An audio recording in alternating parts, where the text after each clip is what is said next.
오늘 말씀을 통해서 몇 가지 중요한 진리들을 우리가 확인할 것입니다. 첫째는 하나님의 말씀이 성경에 기록되어 있다라는 것입니다. 하나님은 말씀하시는 분이십니다. 그런데 그 말씀을 우리는 성경에서 발견할 수 있다. 이것이 당연한 얘기 같지만 오늘 첫 번째 주제로 나눠보겠습니다. 두 번째는 우리는 하나님을 믿음으로써 의롭게 됩니다. 우리가 믿는 하나님은 자신의 아들을 우리 대신에 죽게 하시고 우리 대신에 살게 하신 하나님입니다. 모든 사람은 신을 믿지만 참 신은 누구시냐 하면 자신의 아들을 죄인을 위해서 죽게 하시고 다시 사신 그 신이 바로 참 신이다라는 것을 우리가 확인하겠습니다. 셋째는 예수님의 복음은 세상 모든 사람에게 동일하게 적용되는 일관적인 방법이다. 모든 사람들이 어떠한 인종이나 백그라운드에 상관없이 구원을 받는 방법은 예수님의 복음을 통한 것이다 라는 이 말씀을 함께 나누겠습니다. 여러분들에게 은혜 되시는 시간 주시길 바라겠습니다. 오늘 본문 23절에 이런 표현이 있습니다. 저에게 의로 여기셨다 기록된 것은 아브라함만을 위한 것이 아니다. 여기서 기록되었다 라고 하는 그 단어에 우리가 집중해서 첫 번째 주제를 함께 나눠보겠습니다. 저희 교회가 믿는 신앙고백은 웨스터민스터 신앙고백입니다. 33장으로 구성되어 있습니다. 그 중에 제일 첫 번째 장이 성경입니다. 이 신앙고백이라는 것은 성경의 중요한 교리들을 정의하고 있습니다. 예를 들어서 삼위일체, 인간의 자유의지, 칭의, 성화, 안식일, 성례, 종말, 성경의 핵심적인 중요한 요소들을 신앙고백에서 33장을 통해서 정의하고 있습니다. 그런데 제일 첫 번째 나오는 장이 성경입니다. 왜냐하면 성경을 먼저 정의하지 않고는 이러한 성경의 교리들을 정의하는 데에는 아무 의미가 없기 때문입니다. 성경이 어떤 것이냐 먼저 정의하는 것이 가장 필요하다는 것입니다. 웨스트민스터 신앙고백 1장 2항에서 성경을 뭐라고 말하냐 하면 성경은 기록된 하나님의 말씀의 명칭이다.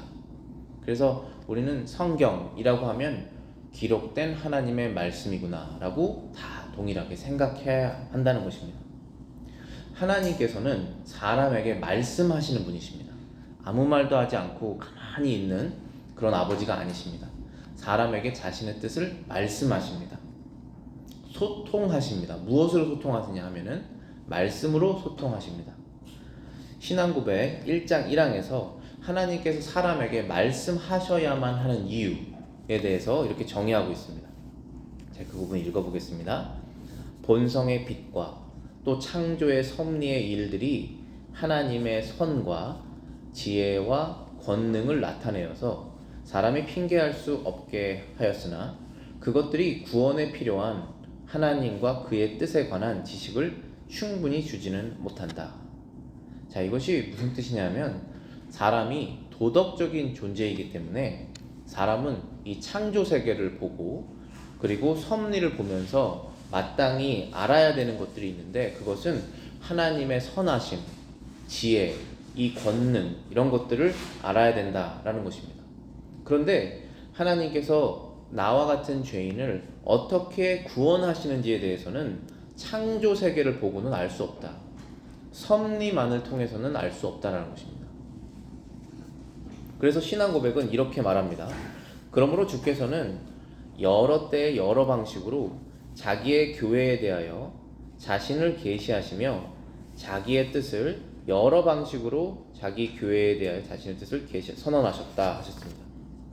무슨 뜻이냐면 하나님의 뜻을 여러 방법을 통해서 알려주셨다라는 것입니다. 구약 시대에는 선지자를 통해서, 신약 시대에는 사도들을 통해서, 또 하나님의 아들을 직접 보내셔서 하나님의 뜻을 알려주셨다는 것입니다. 말씀하셨다는 것입니다. 그리고 그 전해진 말씀이 성경에 기록되어 있습니다. 그래서 우리는 성경을 하나님의 말씀으로 믿는 것입니다. 그런데 이 하나님의 말씀, 저도 지금 여러분께 말을 하고 있지 않습니까? 이게 귀로 들리는 것인데 이게 왜 꼭 쓰여져야만 했는가는 것을 우리 신앙고백 1장 1항에서 이어서 설명하고 있습니다. 말하기를 이렇게 요약을 합니다. 후에는 진리를 더 잘 보존하시고 전파하시어 또 육체의 부패와 사단과 세상의 악에 대항하여 교회를 더 견고하게 설립하시고 위안하시기 위하여 그 동일한 진리를 전부 기록에 맡기시기를 기뻐하셨다. 이것이 성경을 가장 필요한 것으로 만든다. 즉 무엇이냐면 이 성경이, 하나님의 말씀이 성경에 기록돼야 되는 그 이유, 그 필요는 무엇이냐 하면은 이 하나님의 말씀, 이 진리가 더 잘 보존되고 전파되기 위해서 성경, 하나님의 말씀이 기록되었다라는 것입니다. 만약에 여러분들이 그 유언을 하신다면 말로 하시죠. 그런데 이 유언이 컴퓨터 파일로 저장되거나 그냥 말로만 한 유언은 효력이 없습니다. 왜냐하면 언제든지 변경할 수 있기 때문에 그렇습니다. 그 때로는 변경할 의도는 없었지만 사람의 기억력이 한계가 있기 때문에 그 디테일한 내용이 바뀌기도 합니다. 따라서 그 유언은 기록되어야만 효력이 있습니다. 마귀가 하나님을 대항하는 방법이 가장 강력한 무기가 무엇이죠? 그것은 바로 거짓말입니다. 창세기 1장에서도 거짓말을 하지 않았습니까? 근데 하나님의 말씀이, 마귀가 하는 방식이 늘 하나님의 말씀의 일부를 바꿔서 하나님의 말씀인 것처럼 하는 것이 마귀의 수법인데, 하나님의 말씀이 기록되어 있다면 그것을 변경하기는 쉽지 않습니다. 근데 들려졌다면 전해지면서 바뀌어질 수 있겠죠. 그렇기 때문에 하나님께서는 자신의 뜻을 기록되는 것을 기뻐하셨습니다. 특별히 그분의 어떤 뜻이냐면은 사람을 구원하시는 방법, 그 구원의 뜻을 기록되기를 기뻐하셨습니다. 그래서 성경 전체는 하나님의 기록된 말씀입니다. 오늘 본문에서 23절에 이렇게 말하고 있습니다. 저에게 의로 여기셨다 기록된 것은 아브라함만을 위한 것이 아니다 했습니다. 우리가 지금 몇 주 동안 무엇을 확인했냐 하면은 아브라함도 죄인이고 우리도 죄인이지만, 우리와 똑같은 아브라함도 죄인이지만 아브라함이 하나님께서 보시기에 의롭게 여겨졌다. 그래서 지금 하나님의 나라 천국에 아브라함은 있다. 이것을 우리는 확인했습니다. 그런데 어떻게 우리와 똑같은 죄인인 아브라함이 지금 천국에 있고 하나님께 의롭다고 여겨짐을 받았는가 했을 때 그 해답을 우리는 아브라함이 하나님을 믿었기 때문에 그렇게 됐구나 라는 사실을 알게 됐습니다. 그게 저와 여러분들이 몇 주 동안 알게 된 지식입니다. 하나님의 말씀이죠. 근데 그걸 어떻게 알게 됐습니까? 우리가? 물론 제가 전했고 설명했기 때문에 알지만 우리가 그것이 어떻게 확실한 사실이라고 알게 되느냐 하면 성경이 그것을 기록했기 때문에 아는 것입니다. 로마서 4장 3절에 성경이 무엇을 말하느냐, 아브라함이 하나님을 믿음에 그것이 그에게 의로 여겨진 바 되었느니라 했습니다. 성경이 그것을 기록하고 있기 때문에 우리는 아는 것입니다. 그러면 바울이 로마서 4장 3절에서 말하는 성경이 그렇게 기록하고 있다라고 하는 그 성경은 어디를 말합니까? 구약 성경 창세기 15장 16절을 말하고 있습니다. 창세기 15장 16절은 아브라함이 여호와를 믿으니 여호와께서 이를 그의 의로 여기셨다 라고 성경이 기록되어 있습니다. 바로 이 기록된 말씀을 근거로 우리는 아브라함이 믿음으로 의롭게 됐다는 사실을 믿는 것입니다. 그것이 바로 하나님의 구원의 방법입니다. 하나님을 믿는 사람을 구원하시는 것입니다. 그런데 이러한 하나님의 구원의 방법은 이렇게 성경에 기록되지 않는다면 우리는 알아낼 수가 없습니다. 사람이 창조 세계를 연구를 하면, 연구까지 아니라도 가만히 곰곰이 생각 정도를 하게 되면 알 수 있는 것들이 있습니다. 신이 존재하시는구나, 참 지혜로우시구나, 선하시구나. 그리고 또 하나님께서 우리에게 자신을 알려주시는 방법이 섭리라는 것이 있습니다. 섭리. 어떻게 내 인생이 여기까지 왔을까? 그때 어떻게 그 상황을 이렇게 해결하셨을까? 그거 보면은 가만히 생각하면 우리는 어떤 걸 알 수 있냐면 하나님이 능력 있으시구나, 선하시구나, 지혜로우시구나 라는 사실을 알 수 있습니다. 하나님에 관한 사실. 그렇지만 그 창조와 섭리를 통해서는 나 같은 죄인이 어떻게 죄 용서를 받고 하나님께 의롭게 여겨질 수 있는지를 알아낼 수 있는 방법이 없습니다. 그래서 하나님께서 직접 말씀해 주셔야 됩니다. 그리고 은혜로우신 하나님께서는 모든 사람이 구원을 받을 수 있도록 그 뜻을 말씀하셨습니다. 그리고 그 말씀이 성경에 기록되어 있는 것입니다. 오늘 본문에서 그에게 의로 여겨졌다 기록된 것은 아브라함만을 위한 것이 아니라 의로 여기심을 받은 우리도 위함이다 라고 했습니다. 자, 그러면 아브라함이 믿음으로 하나님을 믿음으로 의롭게 여겨졌다라고 기록된 것이 그래서 아브라함은 참 좋겠다 라고 하는 것에서 끝나는 것이 아니라 우리도 그렇게 구원받을 수 있구나 라는 것을 알도록 기록하셨다는 것입니다. 그게 바로 성경의 목적입니다. 오늘 본문 24절에서는 우리가 어떻게 구원받는지에 대해서 다시 한번 설명하고 있습니다. 말씀하시기를 의로 여기심을 받을 우리도 위함이니 곧 예수 우리 주를 죽은 자 가운데서 살리신 이를 믿는 자니라 했습니다. 누구를 믿는 것입니까? 하나님을 믿는 것입니다. 하나님이 무슨 일을 하나님이 어떤 하나님을 믿는 것입니까? 창조와 섭리를 통해서 알았던 선하시고 능력이 있고 지혜로운 하나님, 그 신을 믿는 것이 마땅한데 그 신이 누구시냐 하면 예수님을 죽은 자 가운데서 부활하게 하신 바로 그 신을 믿는 사람을 의롭게 여기신다라는 것입니다. 그게 오늘 성경 로마서 24장에 기록된 하나님의 뜻입니다. 우리는 하나님을 믿어서 구원받습니다. 특별히 하나님께서 그분의 아들을 죽음 가운데서 살리신 것을 믿어서 구원받는다라고 성경은 말하고 있습니다. 우리가 하나님을 믿는 것이 무엇인지에 관해서 한 몇 주 동안 살펴봤습니다. 그 내용들을 요약하자면 이런 것들이 있었죠. 하나님은 신실하시다. 거짓말 하시지 않는구나. 하나님은 전능하시다. 하나님은 사람이 아니시구나. 그래서 약속한 것을 후회하지 아니하시고 반드시 이루시는 하나님이시구나. 사람이 계산적으로 안 되는 상황도 하나님이 약속하셨다면 이루어지는구나. 이러한 사실들을 우리가 배웠습니다. 그리고 그것을 믿는 사람을 하나님의 신실성 그리고 말씀이 반드시 이루어진다. 이 사실들을 믿는 것을 하나님께서 기뻐하시고 그들을 의롭게 여기신다라고 말씀하셨습니다. 그게 아브라함의 믿음이었습니다.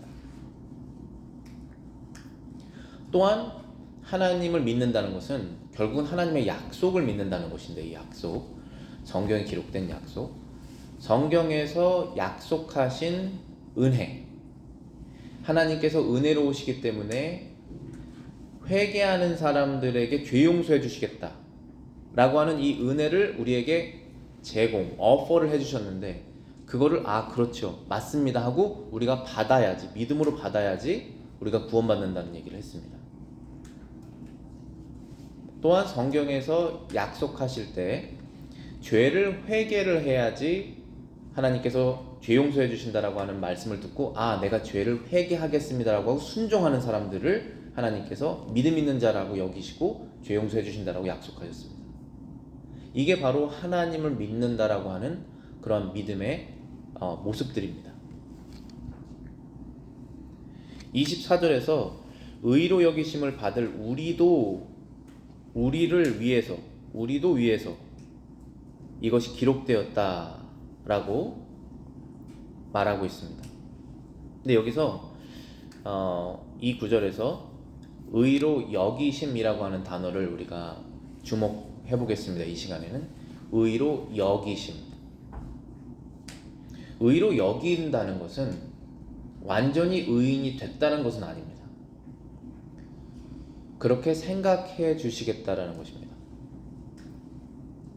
왜냐하면 저와 여러분들이 하나님을 믿는 믿음으로 하나님께 의롭게 여기심을 받아도 죄가 남아있기 때문에 그렇습니다. 의로 여기심을 받는다는 것은 말 그대로 의롭게 여겨주시겠다는 것이지 완전히 의롭게 되었다는 뜻은 아닙니다. 그래서 성경을 우리가 읽을 때 이 단어 하나를 잘 알아야 됩니다. 의롭게 여겨진다는 것은 제가 몇 번 말씀드렸지만 법정적 용어, 재판장에서 쓰는 용어입니다. 의인이다 라고 재판을 하신다는 것입니다. 하나님께서. 우리는 예수님, 완전하신 의인이신 예수님의 의를 힘입어서 의롭게 판단되는 것입니다. 로마서 8장 30절 말씀입니다. 또 미리 정하신 그들을 또한 부르시고 부르신 그들을 또한 의롭다 하시고 의롭다 하신 그들을 또한 영화롭게 하셨느니라 했습니다. 로마서 8장 30절입니다. 하나님께서 미리 정하신 그들, 이 하나님의 백성을 뜻하는 거거든요. 지금 하나님께서 창세전부터 사랑하셨던 그 하나님의 백성들을 부르셨다. 우리가 피크닉 때 제가 그 말씀 드렸죠. 이 교회라는 것은 에클레시아, 세상으로부터 부름받은 사람들. 그럼 누구를 부르셨냐 하면 하나님의 백성을 하나님께서 한 명 한 명 불러서 아무나 교회에 우리가 오게 되지 않지 않습니까? 여러 가지 상황을 통해서 불러서 오게 되는 것입니다. 하나님께서. 그래서 불러서 교회로 오게 하시는데 교회에 발을 들인 모든 다 사람들이 하나님의 나라에 가는 건 아니지 않습니까? 여기서 말하는 부름이라는 것은 예수님을 믿는 그 믿음으로 하나님의 영적인 교회에 속하게 된 사람들을 말하는 것입니다. 이 부른 그 사람들을 하나님께서 의롭다고 하셨다라고 말씀하셨습니다. 그런 다음에 의롭다고 하신 그들을 또한 영화롭게 하셨느니라 했습니다. 자, 이 영화롭게 한다는 것은 죄가 없는 상태입니다. 그런데 의롭게 여기셨다는 것은 아직 죄가 남아있는 상태입니다. 저와 여러분들이 예수님을 믿는 그 믿음으로 구원을 받으셨다면 오늘 우리가 하나님의 심판대 앞에 서도 우리는 의인으로 판단될 것입니다. 하지만 저와 여러분들이 다 알고 있듯이 오늘도 우리는 여러 가지 죄 가운데 씨름을 하고 있습니다. 그래서 우리는 칭의, 의롭게 여기시는 그 상태와 영화롭게 여겨지는 그 영화롭게 되는 상태 사이에 살고 있습니다. 예수님을 살리신 하나님을 믿는 믿음으로 의롭게 여겨지지만 완전하게 거룩하게 되지는 않았습니다. 그때 영화롭게 될 때는 언제냐 하면 우리가 죽을 때입니다. 아니면 예수님께서 다시 오실 때입니다. 죽은 자들이 부활하게 될 그때입니다. 그럼 우리는 완전하게 영화롭게 될 것입니다. 그것이 성경에 기록되어 있습니다. 로마서 8장 8장 30절에 우리는 그 말씀을 믿는 사람들입니다. 그 말씀을 믿는 사람들을 하나님께서 의롭게 여기시는 것입니다. 오늘 본문 로마서 4장 25절에서는 예수님의 죽으심 그리고 예수님의 부활이 무슨 의미를 갖고 있는지 저와 여러분들에게 증거하고 있습니다. 말씀하시기를 예수는 우리가 범죄한 것 때문에 내어줌이 되었고 또한 우리를 의롭다 하시기 위하여 살아나셨느니라. 우리가 의롭게 여겨지신 것은 하나님을 향한 믿음을 통해서 의롭게 여겨졌지만 우리가 의롭게 여겨지도록 그 구원의 실제적인 일을 하신 분은 바로 하나님의 아들 예수님이십니다. 그분은 우리 대신 죽으시고 또 우리 대신 살아나셨다라고 성경은 기록하고 있습니다. 성경은 예수님께서 우리가 하나님의 율법을 어겨 범죄했기 때문에 죽으셨다라고 기록하고 있고 또한 우리가 하나님께 의롭게 여겨짐을 받기 위해서 다시 부활하셨다라고 기록하고 있습니다. 그래서 예수님의 죽으심과 부활은 예수님 자신을 위해서 한 것이 전혀 없습니다. 그래서 예수님의 죽으심과 이 부활 두 가지는 전적으로 우리를 위해서 하신 것입니다. R.C. 스프롤 박사가 이 구절에 대해서 이렇게 해석을 합니다. 그리스도의 죽음과 부활은 하나의 구원 사역이어서 분리될 수 없다. 하지만 서로 구별되는 두 가지 측면이 있다. 그리스도는 자신의 죽음에서 우리의 죄책에 대한 법적 형벌을 감당하셨다. 예수님을 죽음에서 우리의 죄책에 대한 법적 형벌을 감당하셨고, 예수님을 죽음에서 일으키심으로 하나님 아버지는 예수님을 의인임을 입증하셨다. 죽음의 선고를 무효로 돌리셔서 예수님의 의로우심을 선포하셨다. 하나님이 이렇게 입증하신 것이 그리스도의 연합을 통한 우리의 칭의의 근거이다. 즉, 우리의 칭의의 근거는 바로 예수님의 죽으심과 부활이라는 것입니다. 예수님의 죽으심과 부활은 마치 동전의 양면 같아서 서로 뗄 수가 없습니다. 예수님께서 십자가에서 자신을 내어주시지 않으셨으면 우리의 죄는 어떻게 될까요? 그대로 남아 있습니다. 지금까지 우리가 하나님의 율법을 어기면서 살았던 죄들, 그리고 죽기 직전까지 하나님의 죄를 어기면서 살 그 죄들이 그대로 하나님 앞에 남아있다 라는 것입니다. 예수님께서 십자가에서 죽지 않으셨으면 이라는 것입니다. 그런데 그분께서 죽으셨기 때문에 그분을 믿는 사람들의 죄는 이제 남아있지 않다라는 것이 그 예수님의 대속 사역의 의미입니다.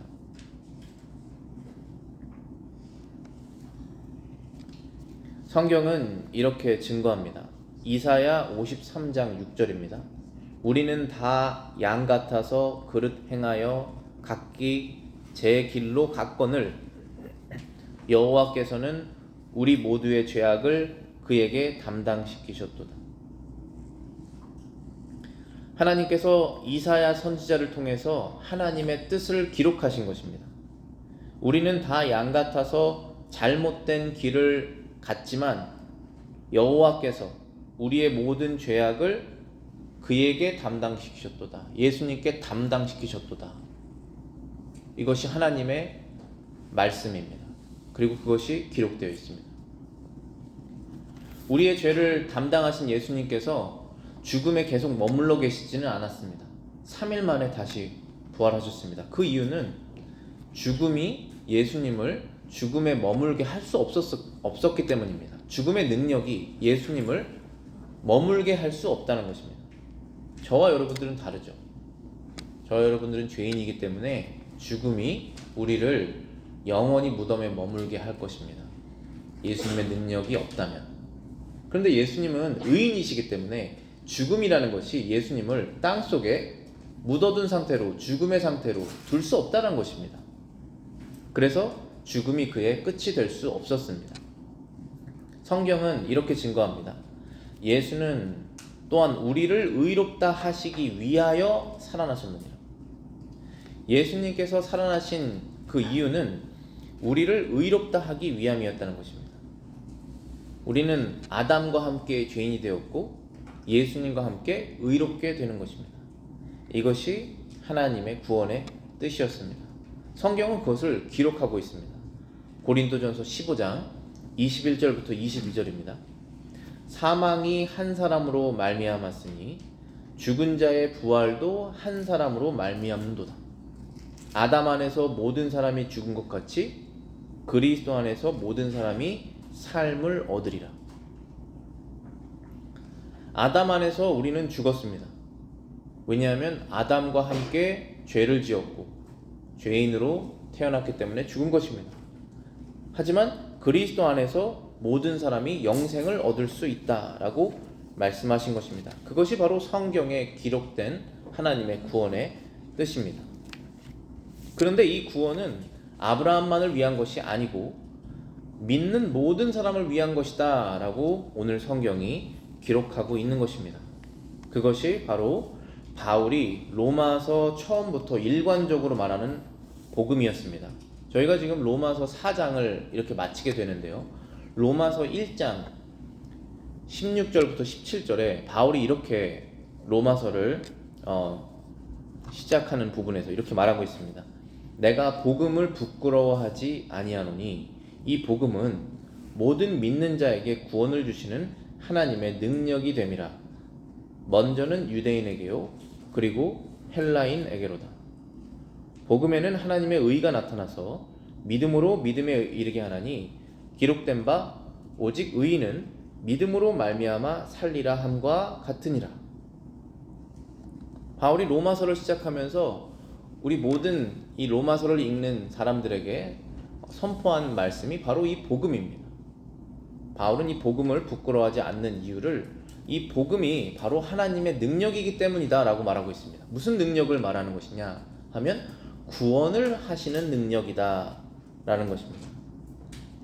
오직 의인은 믿음으로 말미암아 영원히 산다라는 바로 그 복음입니다.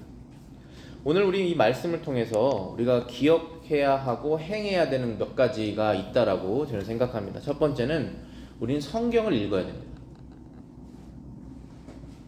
성경은 하나님의 뜻이 기록된 것입니다. 우리는 하나님의 뜻을 알아야 됩니다.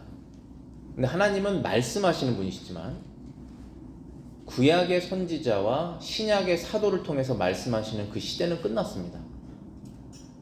그래서 지금 하나님의 말씀을 어떻게 알 수 있느냐는 것은 성경을 통해서 알 수 있습니다.